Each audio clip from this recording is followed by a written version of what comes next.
Now at 9, the latest on a crash earlier this evening on I-69. Back on campus, we're hearing students' thoughts on using artificial intelligence on coursework where this future of tech might take education. And it's been 6 years since Abby Williams and Lily German disappeared in Delphi. Developments in suspect Richard Allen's case. Plus, another unidentified object has been shot down over Lake Huron. Why the Minnesota governor said this was a, quote, federal mission. Valentine's Day is tomorrow. What to expect in my full forecast. Delaware County's only live television newscast from Ball State University's Unified Media Newsroom. You're watching NewsLink Indiana. Good evening. Thank you for being with us. I'm Mira Bloomer. And I'm Lily Kroon. We start tonight with news out of Daleville. A single vehicle accident occurred at I-69 southbound near the 229-mile marker at around 4:45. A couple other vehicles had a separate minor accident as a result of the first collision. Public Information Officer for Chesterfield Police Department says East Madison Fire Department transported individuals from the scene with serious and life-threatening injuries. He says a couple of people were transported to St. Vincent Anderson and one person was transported to an Indianapolis hospital in a helicopter. I-69 South and North lanes have been cleared and are now open. The main accident involving the single vehicle is still under investigation at this time. An online artificial intelligence website has become a new popular tool that many are using to have essays and research projects written for them. Across the country, people are acknowledging that the education landscape may be being altered by artificial intelligence. In roughly 1 minute, the AI essay writer can write a 5-paragraph, 500-word essay over almost any topic you wish. You can also insert that you don't want to be plagiarized and it will create original writing. This website is not new, but the accessibility to it has become new and extremely popular. Ball State students speak on the website's pros and cons. The point of essay writing is to learn ultimately about your topic, whatever you're writing about. And if something is writing it for you, you're going to lose that skill. But I think it's really good to learn how to code if you're coding websites and stuff. I know we've kind of dabbled with it in some of my classes, but if you're going to use it to just write an essay, I feel like it'll be mostly plagiarism. AI technology, such as ChatGPT, has been taking social media by storm, with many universities working on tools to help detect work written by AI.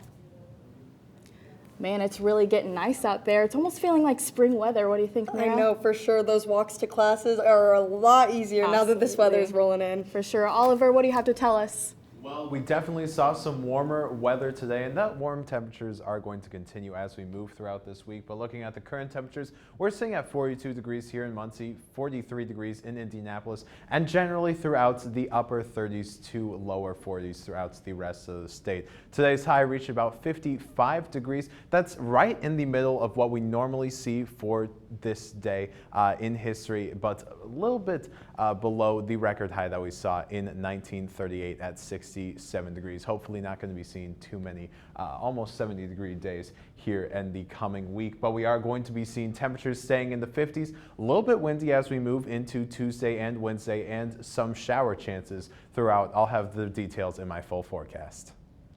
All right, thank you, Oliver. It's a case that rocked the nation and left investigators puzzled. Today marks the 6th anniversary of the disappearance of Abby Williams and Libby German. The two best friends were reported missing after they did not come home that night, that beginning a massive research. The next morning, both Abby and Libby were found murdered. After years of investigating, Indiana State Police arrested and charged Richard Allen in October of last year. Even with an arrest, many details haven't been released to the public. Meanwhile, Allen has a bond hearing set for this Friday.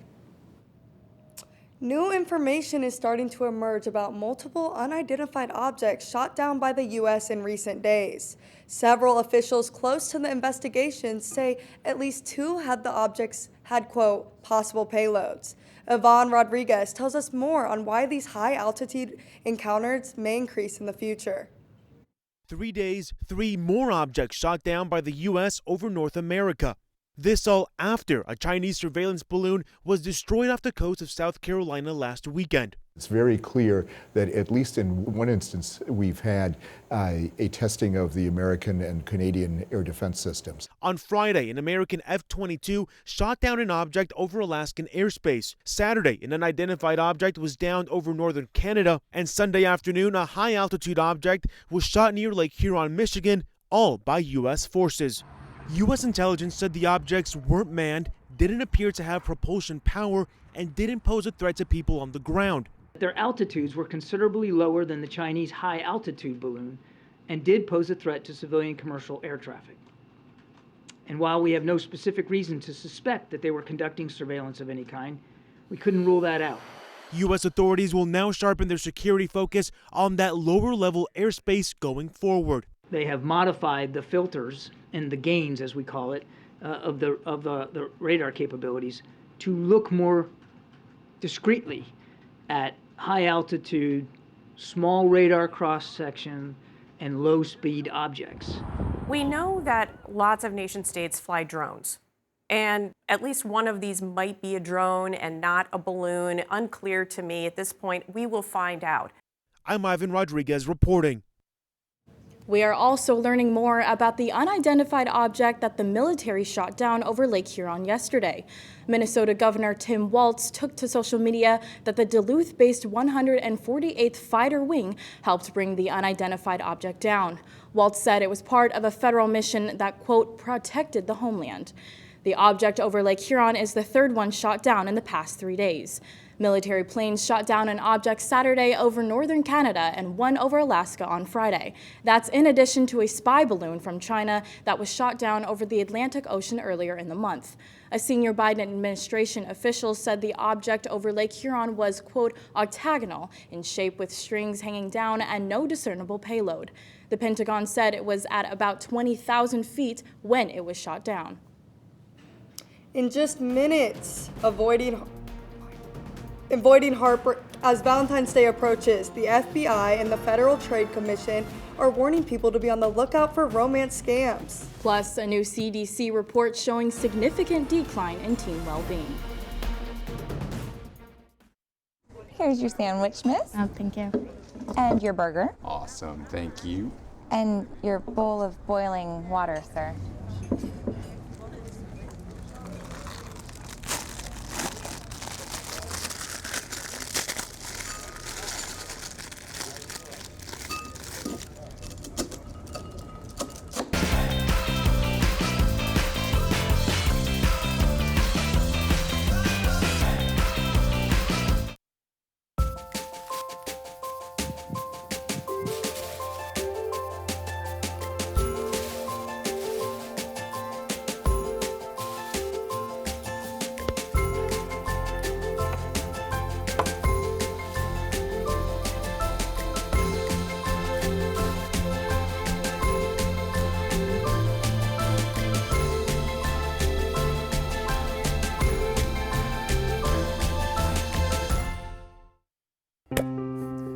After retiring from the NFL, I've been able to spend a lot more time coaching my daughter's basketball teams. It's something I love to do. Through our games and our tournaments, we see all types of coaching, good and bad. And it begs the question, do we really know who's coaching our kids?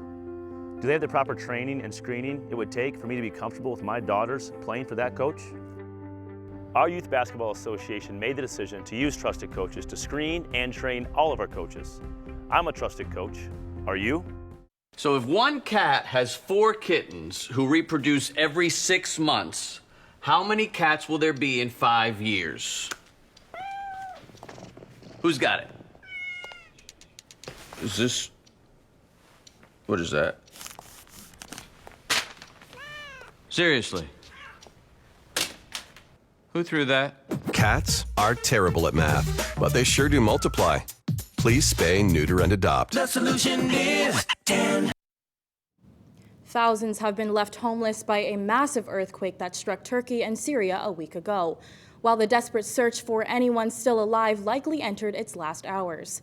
There are still stories of rescues more than 150 hours after the 7.8 magnitude earthquake struck. This video shows one man being rescued from the rubble earlier today.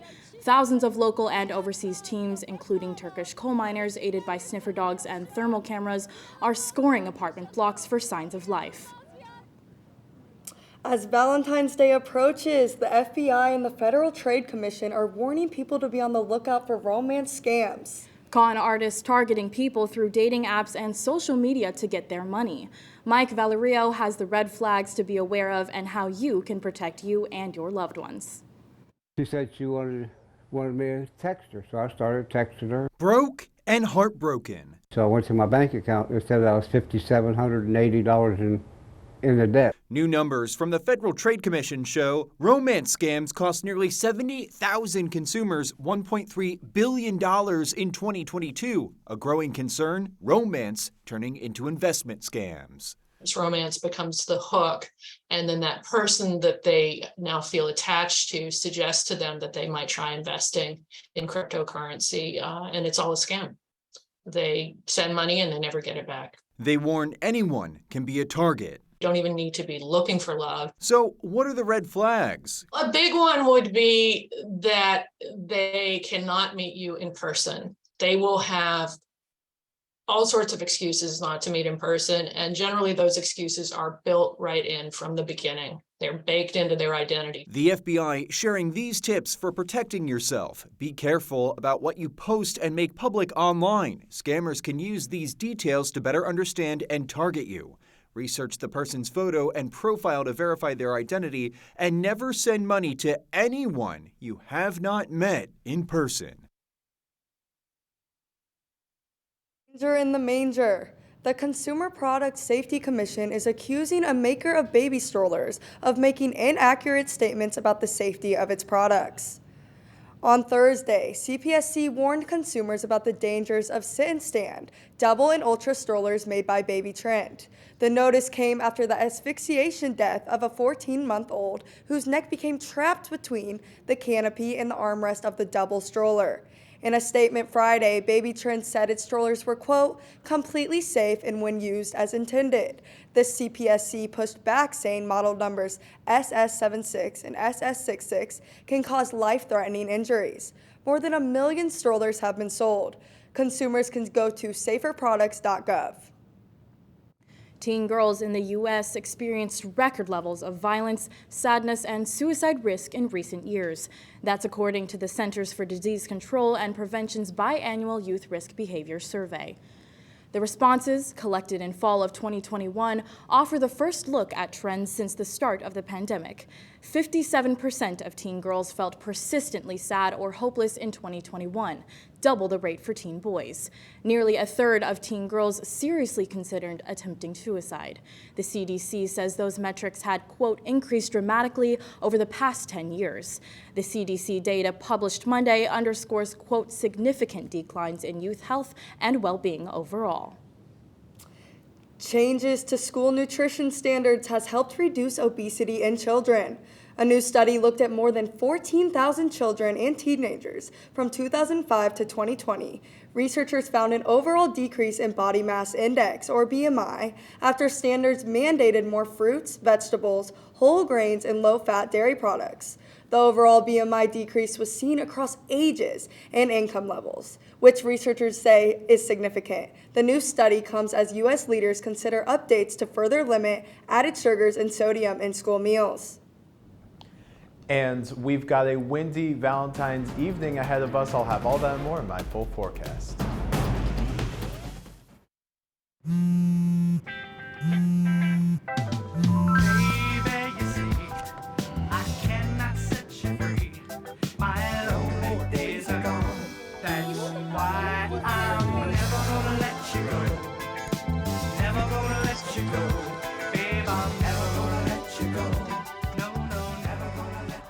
Here you go.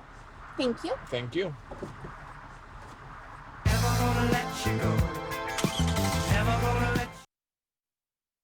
I think it's just vapor with flavor. It won't hurt my kid like cigarettes, right? Vaping is safer than smoking, isn't it? There's really not even that much nicotine in them, right? My kid? My kid knows it's dangerous. Get your head out of the cloud. Today, nearly 8,000 kids will start vaping, maybe even yours. Learn about the dangers at talkaboutvaping.org. Emotes say a lot, but they can't say it all. Think your guildmate is struggling? Try these dialogue options.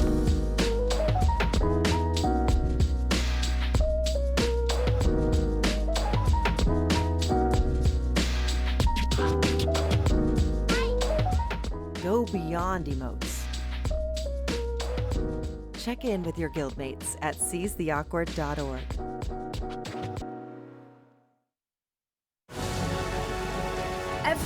Every day, Millions of people are connecting and even though we're overcoming obstacles, watching each other's backs, and banding together.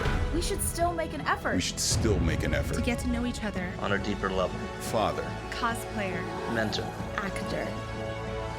It's time we take a step forward It's time we take a step forward come together, and discover how accepting our differences can make us stronger.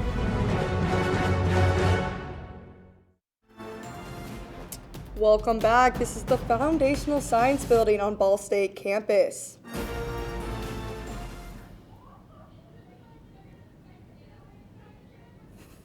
Well, guys, we are definitely seeing some nice conditions out there at the moment. But looking at these current temperatures, we're staying at 42 degrees here in Muncie, 43 degrees in Indianapolis, in the upper 30s in the northern parts of the state, as well as the southern parts of the state. The low is only going to get to around 32 degrees tonight, and we are going to be seeing mostly clear conditions for most of the night. Again, low of around 32 degrees, winds coming from the southeast at 5 miles per hour. And folks, I've been looking at the conditions for tomorrow, and I have decided to issue my own warning for all of tomorrow, starting at 12 a.m. until 12 p.m. Now let's zoom out and see how much of the area is actually going to be covered by this warning.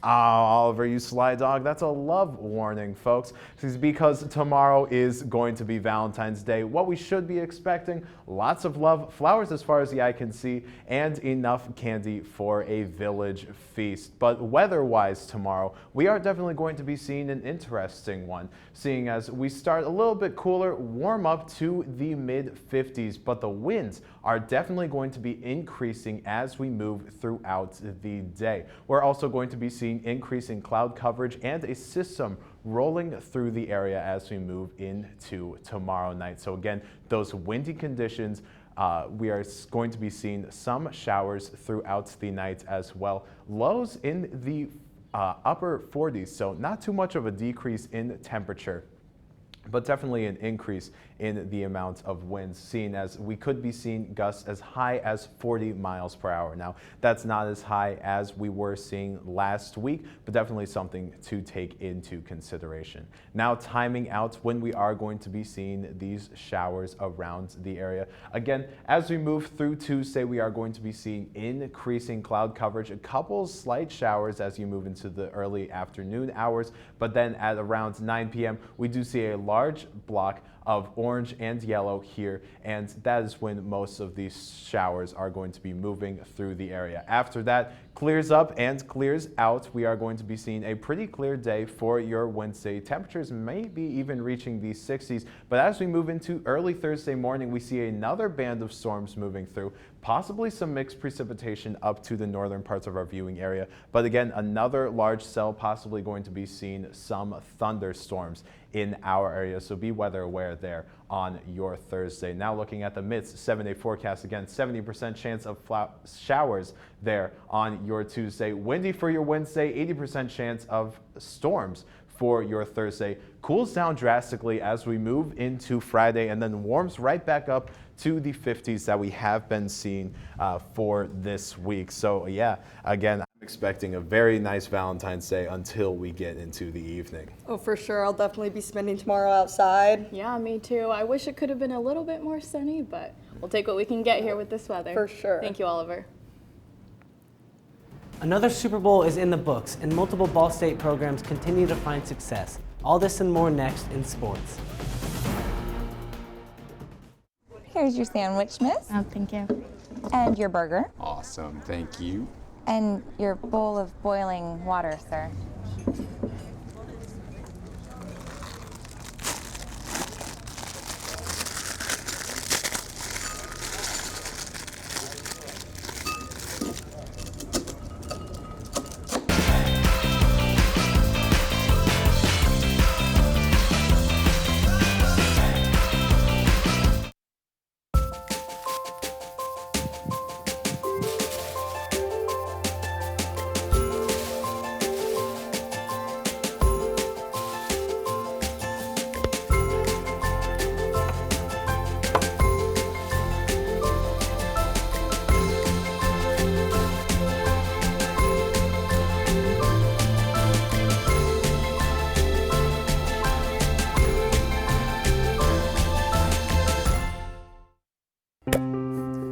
After retiring from the NFL, I've been able to spend a lot more time coaching my daughter's basketball teams. It's something I love to do. Through our games and our tournaments, we see all types of coaching, good and bad. And it begs the question, do we really know who's coaching our kids? Do they have the proper training and screening it would take for me to be comfortable with my daughters playing for that coach? Our Youth Basketball Association made the decision to use trusted coaches to screen and train all of our coaches. I'm a trusted coach. Are you? So if one cat has 4 kittens who reproduce every 6 months, how many cats will there be in 5 years? Who's got it? Is this... What is that? Seriously? Who threw that? Cats are terrible at math, but they sure do multiply. Please spay, neuter, and adopt. The solution is 10. Welcome back to NewsLink Indiana. I'm Brandon Beeman with sports. The Kansas City Chiefs are world champions. Last night, the Chiefs took on fellow #1 seed, the Philadelphia Eagles, in Super Bowl 57. The Eagles come out early in dominant fashion to take a 10-point lead into halftime. An offensive fumble that leads to a touchdown for Kansas City, a stellar second half from the Chiefs on both sides of the ball, and a controversial holding call proves too much for the Eagles. The Chiefs and star MVP quarterback Patrick Mahomes take home the Lombardi Trophy for the second time in 4 years in a 38-35 final in Arizona. To move things a little closer to home, Ball State men's volleyball looks to close out an 8-game homestand. On Saturday, the Cardinals face off against the McKendree Bearcats for their last home match of the month. Ball State makes quick work of the Bearcats and claims victory in just 4 sets. The Cardinals will now hit the road for the rest of the month with 4 matches against MIVA opponents. The lineup include matches at Loyola Chicago, Purdue Fort Wayne, Lindenwood, and wraps up at Quincy. Head coach Donan Cruz reflects on the matchup and looks ahead to the squad's road trip. To be able to take a look at some things that we needed to adjust and then perform the way we did today was great. And we're going to be on the road for the next 4 weeks, so to get this kind of momentum before going to a place like Loyola, which is very tough to play on the road there, we feel great about some of the things we saw today and even some of the things we learned from the loss on Thursday. The Cardinals will return home to Worthen Arena on March 1st to take on the Central State Marauders. Men's volleyball aren't the only busy Cardinals as men's tennis gets into the thick of their 2023 campaign. The Cardinals facing off 3 times over the weekend. On Friday, Ball State was able to dominate the Butler Bulldogs with a final score of 5-2. After their impressive home victory, the Cardinals flocking over to Ohio to face off against Cleveland State and Niagara. Ball State comes away on Sunday with a 1-6 loss to Cleveland State and a 7-0 victory over Niagara. The Cardinals finished their road stint on Wednesday. Everyone's good. Everyone's got talent. And it really just comes down to who's going to win the mind game. Who's going to stay in the moment, who's going to stay positive. And if we stay there, we're going to have a very good chance to win. The Cardinals finished their road stint on Wednesday at 1 p.m. against Purdue. To toss it over to the courts, Ball State women's basketball's Anna Clefane earns Mid-American Conference Player of the Week this week. Clefane captures the award after her efforts in Ball State's 2 conference wins over Eastern Michigan and Akron, with a 24.5 point and 7.5 rebound average between the 2 matchups. Clefane will look to continue her high level of play this Wednesday in Worthen Arena versus Ohio. As Ball State women's basketball succeeds, so do the men, as they look to take on the Northern Illinois tomorrow night. The Cardinals enter into the matchup 18-7 on the season and on a 5-game win streak. On the opposite end of the court, the Huskies head into the contest 11-14 on the season and 7-5 in the MAC. Tip-off at Worthen Arena is set for 6 p.m. This Cardinals team is looking really good so far to start the season. Let's hope they can keep it up. Oh, for sure. I'm definitely excited to go to some of those games. Yeah, me too. Even those tennis ones I haven't been to yet. But yeah, thank you for your input, Brandon. Thank you, Brandon. Up next, we take a look at tonight's anchor pick. Plus, Oliver has a final look at weather for you. Stay with us.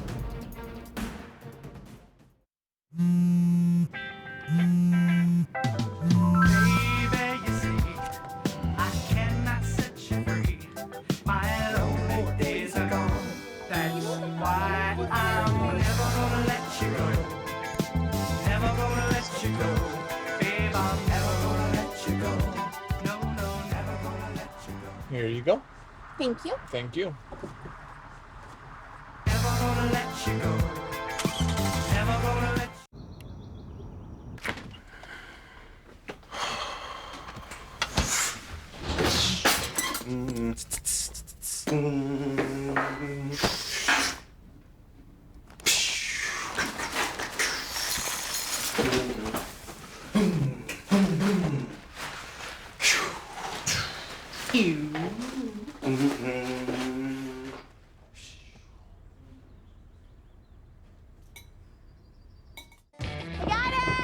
Hi. Can you help me? I got it. Thank you. No problem. Just like the rules to surviving Zombieland, there are steps you can take to be prepared for an emergency. It's the right thing to do. Talk with your family to make a plan. Look for safe areas to meet up if separated. And stock up on supplies. It's never too early to get prepared, so start now. Right now?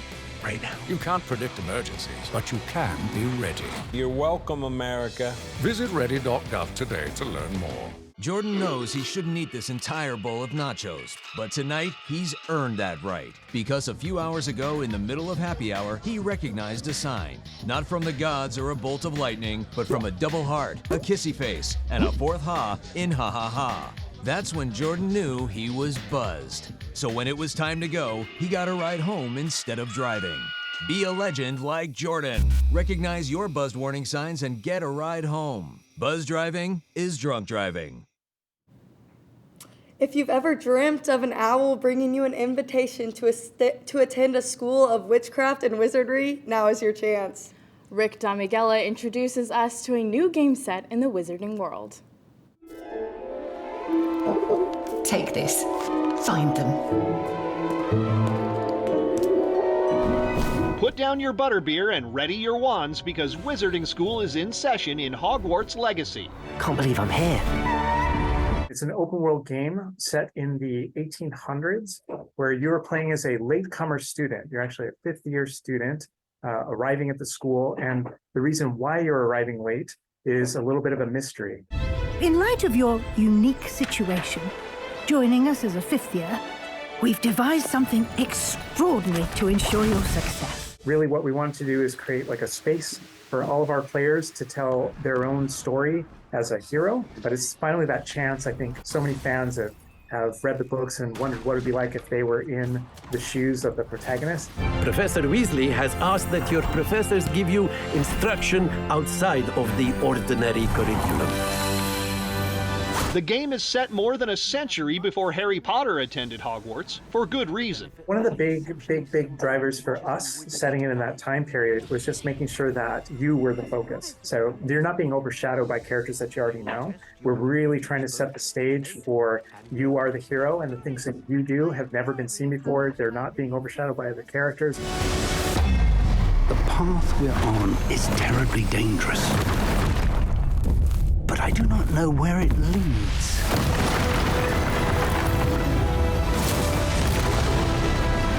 Leveling Up in Hollywood, I'm Rick Damigella. Now, hopefully a magical owl can bring us some good weather this week. I completely agree, so let's see what Oliver has to say for a final look at weather. Well, we are going to be seeing warmer temperatures until a system moves through on Thursday, bringing a couple cooler temperatures. Definitely going to be seeing a warm up on the weekend with some sunny conditions. That's all tonight for NewsLink Indiana. Be sure to join us again tomorrow at 9, streaming live on the NewsLink Indiana Facebook page. And for news anytime, anywhere, go to ballstatedaily.com. Have a great night.